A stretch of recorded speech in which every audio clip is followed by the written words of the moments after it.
Hello friends, good morning, welcome to my channel. अभी हम यहाँ पे देखेंगे कि आज मॉर्निंग में क्या सेंटीमेंट्स बन रहे हैं। जो भी हमारी एनालिसिस रहती है प्राइस एक्शन बेस्ड रहती है। प्राइस एक्शन में हम तीन चीज़ें कवर करते हैं: सपोर्ट, रेजिस्टेंस, ट्रेंड लाइन और साथ में रेंज का फॉर्मेशन। तो ये चीज़ें अगर आप भी सीखना चाहते हैं, रेगुलर बेस से लर्निंग करना चाहते हो, तो आप एक बार मेरे चैनल को लाइक करिए, सब्सक्राइब करिए और बेल आइकन दबाना मत भूलिए। यहाँ आपको काफ़ी कुछ वैल्यूएबल कंटेंट मिलते हैं जिससे आपकी लर्निंग काफ़ी इंप्रूव हो सकती है और आप कुछ नया सीख सकते हैं डेली। यहाँ अगर आप देखोगे तो मैंने आपके लिए सिल्वर कम्योडिटी की एक लर्निंग वीडियो बना रखी है। उसमें 3 वीडियोस है, उसको आप जाके एक बार देखिए प्लेलिस्ट में, वहाँ आपको कुछ लर्निंग समझ में आएगी। हम टेलीग्राम चैनल का लिंक ऑलरेडी दे रखे हैं डिस्क्रिप्शन बॉक्स में, यहाँ से आप मुझसे जुड़ सकते हैं और अपने जो भी सुझाव हैं उसके लिए आप मुझे मेल भी कर सकते हैं, साथ में वीडियो में कमेंट भी कर सकते हैं। चार्ट पे देख लेते हैं फ्रेंड्स क्या सेंटीमेंट बन रहे हैं। तो कल का जो ये मूव था, single candle up and down 7 बजे की जो कैंडल का फॉर्मेशन हुआ था, ये देखेंगे कि जो ट्रेडर्स थे, मतलब छोटे छोटे अमाउंट वाले थे, 200-400 पॉइंट वाले थे, उनको कुछ हो सकता है प्रॉफिट उन्होंने बुक कर लिया हो। अदरवाइज ये कल जो दिन वाले ट्रेडर थे जो अपना बाई करके रखते हैं रेंज के अराउंड में, कहीं 68,400 के अराउंड में अपना एसएल लगा के रखेगा, उनका भी एसएल हिट हुआ।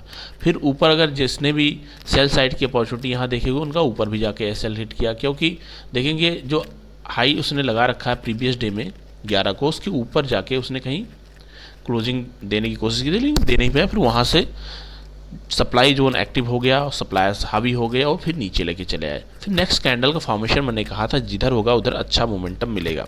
फिर मार्केट की ओपनिंग ऊपर होती है लेकिन ये ऊपर नहीं जाके दोबारा से डाउनफॉल आना लगता है।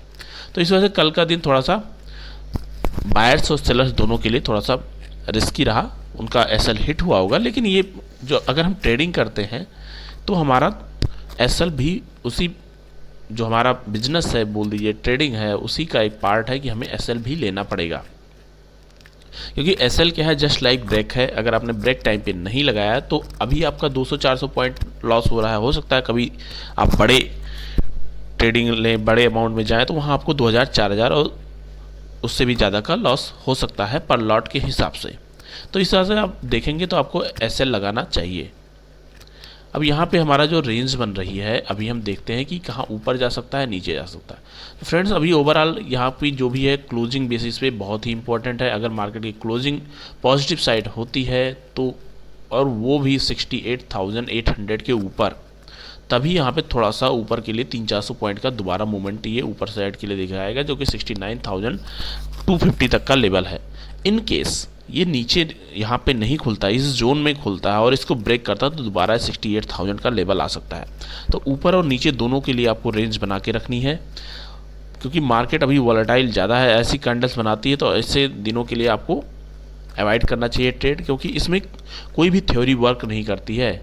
इसमें कभी कभी होता है कि अनबैलेंस हो जाती हैं चीज़ें और वहाँ पे मार्केट वन डायरेक्शनल मूव होता है, फिर वहाँ पे दूसरे लोग एक्टिव होते हैं, फिर वो अपोजिट डायरेक्शन में लेके आते हैं, चाहे वो बाइंग साइड हो या सेलिंग साइड हो।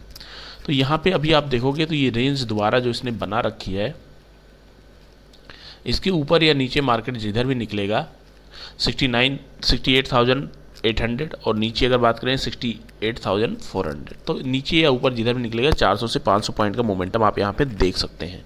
नेक्स्ट इसके बाद में अगर आप देखोगे तो हम इसको थोड़ा सा छोटे टाइम फ्रेम में अगर चलते हैं, इसके बाद में हम 4 आवर में देख लेते हैं क्या सेंटीमेंट बन रहा है, वहाँ से हमें और क्लियर होता है मूवमेंट।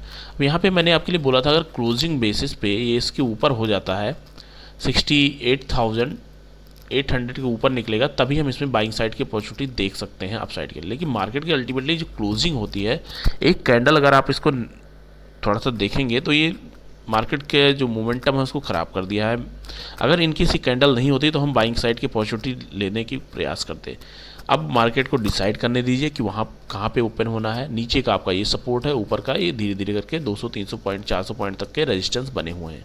ऊपर की अगर आप बात करते हैं 69,800 तक का रेजिस्टेंस यहाँ ऊपर बना हुआ है। तो इन सब चीज़ों के लिए आपको थोड़ा थोड़ा रेडी होना पड़ेगा कि मार्केट जैसा भी सेंटीमेंट्स आपको देगा उस हिसाब से आपको ट्रेडिंग के लिए प्लान करना होगा। तो ऊपर का आपका जो रेंज निकल के आ रहे हैं लगभग 200-300 पॉइंट के ऊपर निकल के आ रहे हैं। फर्स्ट टारगेट अगर ये इसके ऊपर निकलता है तो 69,000 से होता हुआ 69,250, उसके बाद में 69,600, इतना मैक्सिमम इसका रेंज रहेगा। नीचे की तरफ निकलता है तो 68,000 का लेवल अभी कई बार रिस्पेक्ट ले रहा है। जब तक ये इसको ब्रेक नहीं करता तब तक हम इसमें फर्दर नीचे जाने के लिए अभी रेडी नहीं होंगे। मैक्सिमम 67,800 तक का लेवल इसके लिए हो सकता है ये जाए। अभी मार्केट को डिसाइड करने दीजिए क्या करने वाला है। अगर आप यहीं पे देखेंगे कि डेली टाइम फ्रेम में, तो मार्केट दोबारा से कन्फ्यूजिंग बना हुआ है। लगातार 4 दिनों की आप कैंडल्स देखते हैं, डाउन मूव चलता हुआ आ रहा है, अप डाउन कर रहा है। आप यहाँ पे देखिए कोई भी क्लियर मूव नहीं है, कभी हैमर बना रहा है, कभी इन्वर्टेड हैमर बना रहा है। तो ऐसे मार्केट में भी हमें वेट एंड वॉच होता है जब तक हमें कोई इंडिकेशन ना मिले हमें करना क्या है। अगर आप जनवरी में देखते हैं, जनवरी में केवल 2 दिन थोड़ी सी बाइंग की अपॉर्चुनिटी रही है, 2 से 3 दिन मान सकते हैं, बाकी दिन ऑलमोस्ट सेलिंग हुई, लेकिन बाइंग की कंपैरिजन में सेलिंग ज़्यादा हुई है। तो यहाँ पे आपको थोड़ा सा भी देखना है मार्केट, हो सकता है लोग प्रॉफिट बुक कर रहे हैं, वो सबकी साइकोलॉजी अलग होती है। तो आप बहुत टेक केयर करके ट्रेडिंग का प्लान जहाँ करना मैंने आपको बता दिया है। रेड लाइन के ऊपर ही प्लान करना, जो कि 68,800 के ऊपर है, वो भी 200 से 400 पॉइंट के लिए मैक्सिमम, और नीचे के लिए 68,000 इसके लिए स्ट्रॉन्ग सपोर्ट का काम करने वाला है। फ्रेंड्स, ये हमारी आज की लर्निंग थी, कैसी लगी अब जरूर लाइक कमेंट सब्सक्राइब करके बताइएगा। Thank you.